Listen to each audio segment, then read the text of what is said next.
Saint of the day of August 1 is Saint Alphonsus Maria de' Liguori.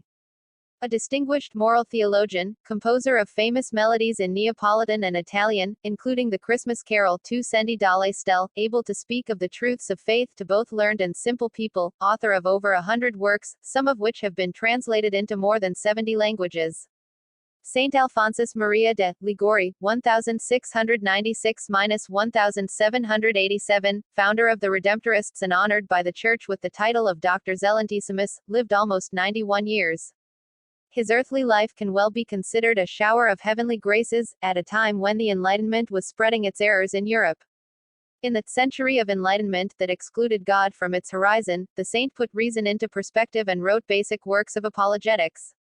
One of these is The Truth of the Faith, which begins with a prayer to Mary and develops into 3 parts aimed at disproving materialists who deny the existence of God, deists who reject revealed religion, sectarians who deny the truth and uniqueness of the Catholic Church. Alphonsus was born in a suburb of Naples, the first of 8 children of a noble and rich family. From his youth he showed his charity in visiting the sick and helping the needy. When he was only 16 years old he graduated in civil and canon law, and for 8 years he practiced brilliantly the profession of lawyer. He abandoned it after losing a case, perhaps because he was disappointed by the legal environment. He decided to consecrate himself to God, and at the age of 30 he was ordained a priest. He began to preach among the most humble classes of Naples, in houses and shops, urging the people to abandon their vices and strengthen their virtues with the help of prayer. The results were extraordinary. There was an authentic moral and social recovery, which culminated in what went down in history as the Tsaritan chapels, because the archbishop encouraged the saint to hold his meetings in the chapels to involve even more of the faithful. In 1732 he left his Naples, and on 9 November he founded what is today the Congregation of the Most Holy Redeemer in Scala, with the aim of preaching to the poor in the countryside. Despite the obstacles encountered in the Kingdom of Naples, where secularism was beginning to emerge, the Redemptorists gradually established themselves thanks to their simple style of preaching. In the meantime Alphonsus devoted himself to his writings, among which stand out, in addition to the monumental moral theology, some texts of more immediate nature. These are classics of Christian spirituality, such as Practice of the Love of Jesus Christ, the most devotional and useful of my works, he defined it in 1768, and The Glories of Mary, which reflects his Christocentric and therefore genuinely Marian piety. To honor the Incarnation he always knelt when the bells rang at noon, wherever he was. He loved the Eucharistic adoration, of all devotions, this of adoring the sacramental Jesus as the first after the sacraments, the dearest to God and the most useful to us.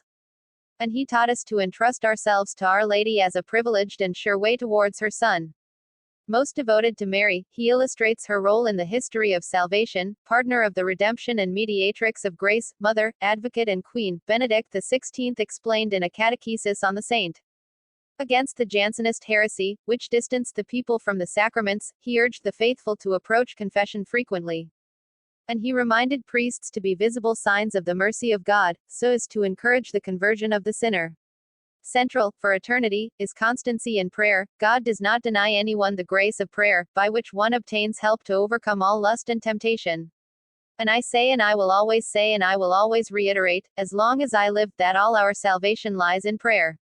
In 1762 Clement XIII wanted him Bishop of Sant'Adda de' Goti, a ministry he renounced 13 years later for an increasingly serious arthrosis that bent his spine.